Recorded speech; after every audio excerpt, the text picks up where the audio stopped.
நாம் காத்திருந்த தருணம் வந்துவிட்டது. மாண்புமிகு பிரதமர் அவர்களை உரை நிகழ்த்த வருமாறு பேரன்புடன் அழைக்கின்றோம்.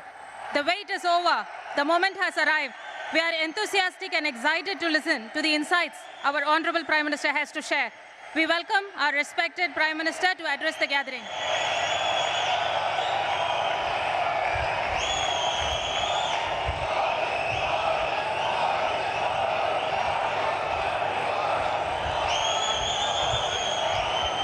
வணக்கம்.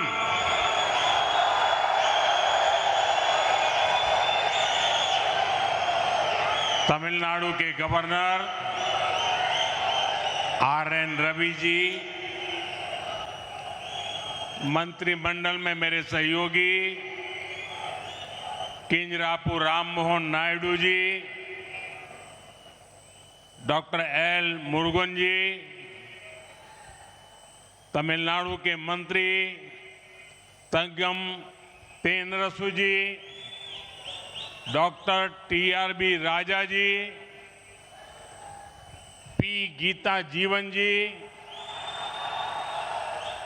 अनीता R राधाकृष्णन जी, सांसद कनिमोळी जी, तमिलनाडु भारतीय जनता पार्टी के अध्यक्ष और हमारे MLA नयनार नागेंद्रन जी और तमिलनाडु के मेरे भाई और बहनों, आज करगिल विजय दिवस है। मैं सर्वप्रथम कारगिल के वीरों को नमन करता हूं, शहीदों को श्रद्धांजलि देता हूं। வணக்கம்.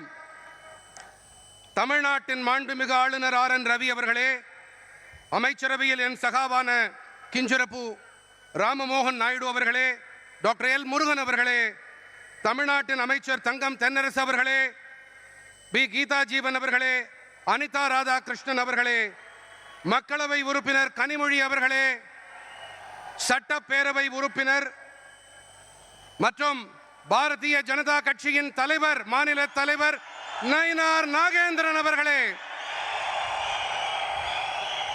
தமிழ்நாட்டின் என் சகோதர சகோதரிகளே, இன்று கார்கில் வெற்றி திருநாள். நான் முதன்மையாக கார்கில் வீரர்களுக்கு தலை வணங்குகிறேன். உயிர் தியாகிகளுக்கு என் श्रद्धांजलिகளை अर्पणम செய்கிறேன். फ्रेंड्स, मेरा सौभाग्य है कि 4 दिन के विदेश प्रवास के बाद मुझे सीधे भगवान रामेश्वर की इस पावन भूमि पर आने का अवसर मिला।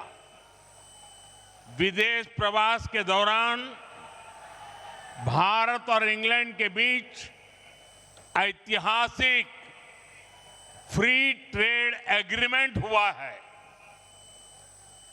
நண்பர்களே, 4 நாட்கள் அயல் நாடுகள் சுற்றுப்பயணத்திற்கு பிறகு பகவான் ராமேஸ்வரனுடைய புனிதமான மண்ணில் நேரடியாக கால் பதிக்கும் சந்தர்ப்பம் எனக்கு வாய்த்திருக்கிறது. அயல் நாடுகள் பயணத்தின் போது பாரதம் மற்றும் இங்கிலாந்து நாடுகளுக்கு இடையே வரலாற்று பூர்வமான வர்த்தக ஒப்பந்தம் கையெழுத்தாகி இருக்கின்றது. ये भारत पर दुनिया के बढ़ते भरोसे और भारत के नए आत्मविश्वास का प्रतीक है।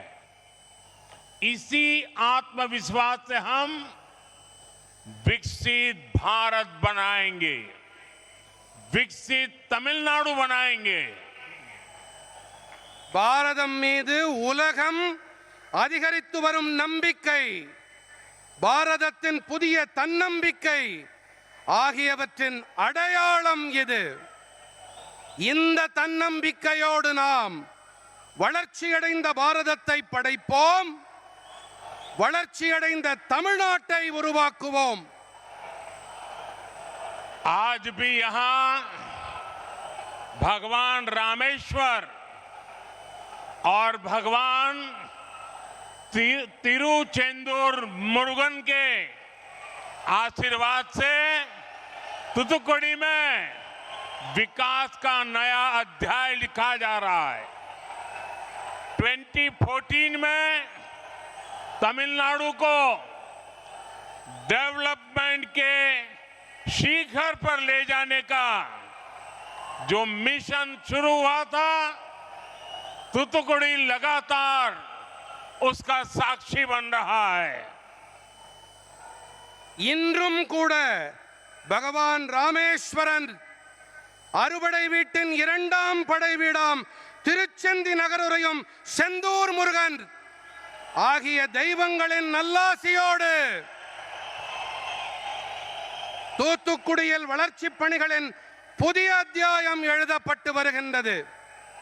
2014ஆம் ஆண்டு தமிழ்நாட்டை வளர்ச்சியின் சிகரங்களுக்கு கொண்டு செல்லும் குறிக்கோள் பயணம் தொடங்கப்பட்டது. தொடர்ந்து அதன் சாட்சியாக தூத்துக்குடி ஆகிக் கொண்டிருக்கின்றது. फ्रेंड्स, पिछले साल फरवरी में मैंने यहां वीओ चिदंबरनार पोर्ट के लिए आउटर हार्बर कंटेनर टर्मिनल का शिलान्यास किया था। उस समय सैकड़ों करोड़ रुपए के प्रोजेक्ट का इनॉग्रेशन भी हुआ था। सितंबर में मैंने नए तूतुकुड़ी इंटरनेशनल कंटेनर टर्मिनल का लोकार्पण किया था। நண்பர்களே, கடந்த ஆண்டு பிப்ரவரி மாதம் நான் இங்கே வாவு சிதம்பரனார் துறைமுகத்திலே வெளிப்புற துறைமுக சரக்கு பெட்டி முனையத்திற்கான அடிக்கல் நாட்டினேன். பல நூற்றுக்கணக்கான கோடி ரூபாய் பெருமானம் உள்ள திட்டங்களை அப்போது நான் தொடக்கி வைத்தேன். செப்டம்பரிலே புதிய தூத்துக்குடி சர்வதேச சரக்கு பெட்டி முனையத்தை குடிமக்களுக்கு நான் அர்ப்பணம் செய்தேன். आज एक बार फिर यहां 4800 करोड़ रुपए के प्रोजेक्ट का लोकार्पण और शिलान्यास किया गया है। इनमें एयरपोर्ट, हाईवे, पोर्ट्स और रेलवे के प्रोजेक्ट्स हैं और पावर सेक्टर से जुड़े अहम इनिशिएटिव भी है। मैं आप सभी को, तमिलनाडु की जनता को इसकी बहुत बहुत बधाई देता हूं। இன்று 4800 கோடி ரூபாய் பெருமானம் உள்ள திட்டங்கள் மக்களுக்கு அர்ப்பணிக்கப்படவும் இருக்கின்றன, அடிக்கல் நாட்டப்படவும் இருக்கின்றன. இவற்றில் விமான நிலையங்கள், நெடுஞ்சாலைகள், துறைமுகங்கள் மற்றும் ரயில்வே துறையின் திட்டங்களோடு எரிசக்தி துறை சார்ந்த முக்கியமான முன்னெடுப்புகள் இருக்கின்றன. நான் உங்கள் அனைவருக்கும், தமிழ்நாட்டின் மக்களுக்கும் இதன் பொருட்டு வாழ்த்துக்களை தெரிவித்துக் கொள்கிறேன். साथियों, इंफ्रास्ट्रक्चर और एनर्जी ये किसी भी स्टेट के डेवलपमेंट की बैकबोन होते हैं। इन 11 इयर्स में इंफ्रा और एनर्जी पर हमारा फोकस ये बताता है कि तमिलनाडु का विकास हमारी कितनी बड़ी प्रायोरिटी है। आज की सभी परियोजनाएं भी तूतुकुड़ी और तमिलनाडु को कनेक्टिविटी, क्लीन एनर्जी और नई अपॉर्चुनिटीज का हब बनाएगी। நண்பர்களே, உள்கட்டமைப்பு மற்றும் எரிசக்தி இவை எந்த ஒரு மாநிலத்தின் முன்னேற்றத்திற்கும் முதுகெலும்பு போன்றவை.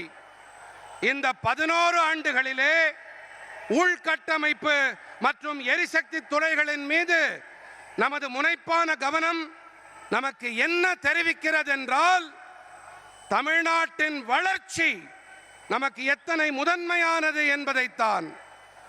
இன்றைய அனைத்து திட்டங்களும் இணைப்பு திறன், மாசேற்படுத்தா எரிசக்தி மற்றும் புதிய வாய்ப்புகள் ஆகியவற்றின் மையப்புள்ளியாக தூத்துக்குடியையும் தமிழ்நாட்டையும் உருவாக்கும். साथियों, तमिलनाडु और तूतुकुड़ी की धरती ने, यहाँ के लोगों ने सदियों से समृद्ध और सशक्त भारत के लिए अपना योगदान दिया है. इसी धरती पर वी.ओ. चिदंबरम पिल्लई जैसे विजनरी पैदा हुए. उन्होंने गुलामी के दौर में भी समुद्र के जरिए व्यापार की ताकत को समझा. उन्होंने समंदर में स्वदेशी जहाज चलाकर अंग्रेजों को चुनौती दी. நண்பர்களே, தமிழ்நாடு மற்றும் தூத்துக்குடியின் மண்ணும் இங்கிருக்கும் மக்களும் பல நூற்றாண்டு காலமாக, பல நூற்றாண்டுகளாக தன்னிறைவான சக்தி படைத்த பாரதத்திற்காக தங்களுடைய பங்களிப்பை அளித்து வந்திருக்கின்றார்கள். இதே மண்ணில்தான் வ.உ. சிதம்பரம் பிள்ளை அவர்களைப் போன்ற தொலைநோக்காளர்கள் தோன்றினார்கள். அடிமைப்பட்டிருந்த காலத்திலேயே கூட கடல் வழி வாணிபத்தின் சக்தியை புரிந்து கொண்டவர் அவர். ஆழ்கடல்களின் மீது சுதேசி கப்பலை செலுத்தி ஆங்கிலேயர்களுக்கு சவால் விட்டவர் வ.உ. சிதம்பரம் பிள்ளை அவர்கள். इसी भूमि पर वीर पांड्या कट्टाबोम्मन और अळगु मुथुकोन जैसे महापुरुषों ने स्वतंत्र और समर्थ भारत का सपना बुना था.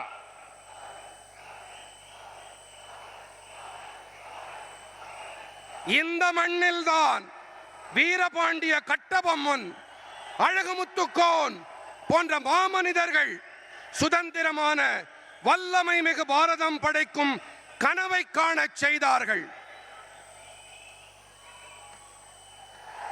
सुब्रमण्यम भारती जैसे राष्ट्र कवि का जन्म भी यहीं पास में हुआ था. आप सब जानते हैं सुब्रमण्यम भारती जी का जितना मजबूत रिश्ता तूतुकुड़ी से था, उतना ही मजबूत रिश्ता मेरे संसदीय क्षेत्र मेरी काशी से भी है. हम काशी तमिल संगमम जैसे आयोजनों के जरिए अपनी सांस्कृतिक धरोहर को लगातार मजबूत कर रहे हैं. சுப்பிரமணிய பாரதி போன்ற தேசிய கவியும் கூட இங்கே அருகேதான் பிறந்திருக்கிறார். நீங்கள் அனைவரும் நன்கறிவீர்கள், சுப்பிரமணிய பாரதிக்கு எத்தனை பலமான உறவு தூத்துக்குடியோடு இருக்கின்றதோ அதே அளவு பலமான உறவு என்னுடைய நாடாளுமன்ற தொகுதியான காசியோடும் இருக்கின்றது. காசி தமிழ்ச் சங்கமம் போன்ற ஏற்பாடுகள் வாயிலாக நமது கலாச்சார மரபுகளை நாங்கள் தொடர்ந்து வலுப்படுத்திக் கொண்டு வருகின்றோம். फ्रेंड्स, मुझे याद है पिछले वर्ष ही मैंने तूतुकुड़ी के प्रसिद्ध पर्ल्स बिल गेट्स को उपहार में दिए थे. वो पर्ल्स उन्हें बहुत पसंद आए थे.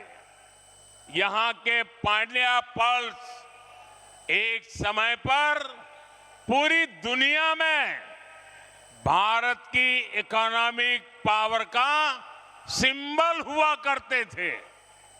நண்பர்களே, கடந்த ஆண்டுதான் நான் தூத்துக்குடியின் பிரபலமான முத்துக்களை பில் கேட்ஸுக்கு பரிசாக அளித்தது எனக்கு நன்றாக நினைவிருக்கின்றது. அவருக்கு அந்த நல்முத்துக்கள் மிகவும் பிடித்திருந்தது.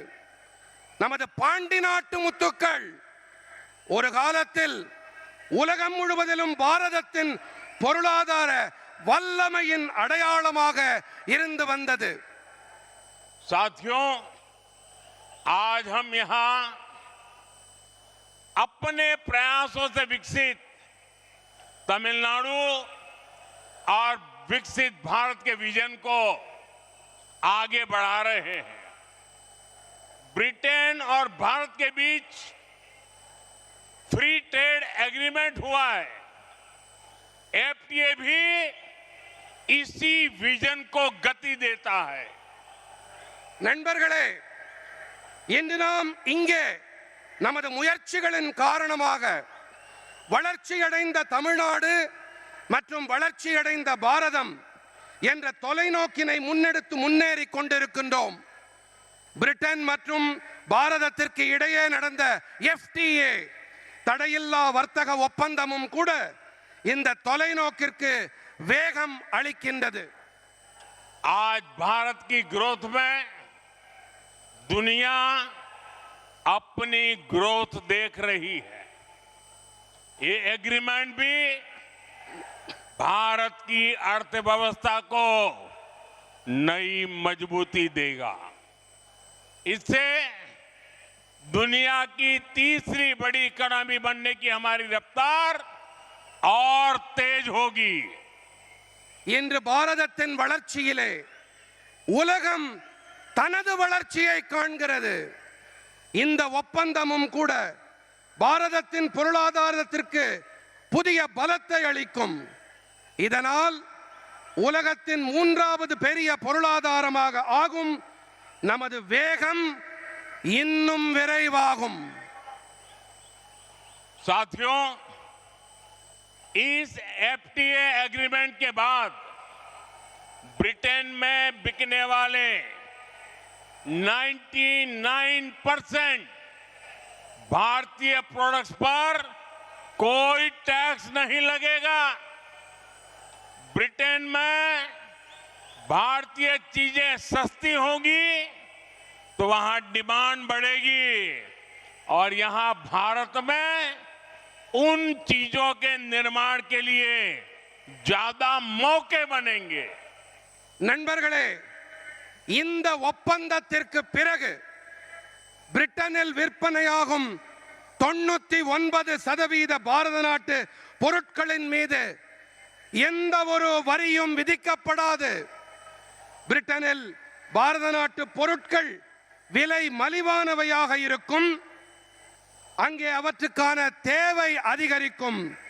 அதே வேளையில் இங்கே பாரதத்திலே அந்த பொருட்களை உருவாக்க அதிக வாய்ப்புகள் உருவாகும். साथियों, भारत ब्रिटेन एफटीए से तमिलनाडु के युवाओं को, हमारे छोटे उद्योगों, एमएसएमईज को, स्टार्टअप्स को सबसे अधिक लाभ होगा। इससे इंडस्ट्री हो, हमारे मछुआरे भाई बहन हो या फिर रिसर्च और इनोवेशन, सबके लिए फायदा ही फायदा है। நண்பர்களே, பாரதம் பிரிட்டன் நாடுகளின் தடையில்லா வணிக ஒப்பந்தம் எஃப்டிஏ நம் நாட்டு இளைஞர்களுக்கு, நமது சிறு குறு நடுத்தர தொழில்துறைக்கு, நம்முடைய ஸ்டார்ட் அப்புகளுக்கு மிகுந்த ஆதாயத்தை ஏற்படுத்தி கொடுக்கும். இதனால் தொழில்துறையாகட்டும், நமது மீனவர்களாகட்டும், அல்லது ஆய்வுகள் மற்றும் புதுமைகள் படைத்தலாகட்டும், அனைவருக்கும் ஆதாயங்கள் கிடைக்கும். साथियों, आज भारत सरकार का मेक इन इंडिया और मिशन मैन्युफैक्चरिंग पर बहुत जोर है। आप सभी ने अभी ऑपरेशन सिंदूर के दौरान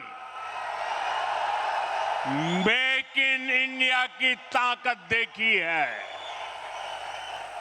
आतंक के ठिकानों को मिट्टी में मिलाने में मेड इन इंडिया हथियारों की बड़ी भूमिका रही है। भारत में बने हथियार आज भी आतंक के आकाओं की निंद उड़ाए हुए हैं। நண்பர்களே, இன்று மேக் இன் இந்தியா இந்தியாவில் தயாரிப்போம் மற்றும் மிஷன் மேனுஃபேக்சரிங் இந்தியாவில் தயாரிக்கும் திட்டத்துக்கும் பாரத அரசு அதிக வலு சேர்க்கிறது. ஆபரேஷன் சிந்தூரின் போது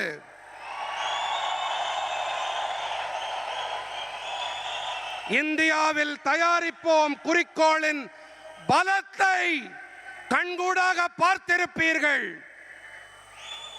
பயங்கரவாதிகளின் பதுங்கியிடங்களை மண்ணோடு மண்ணாக்கியதில்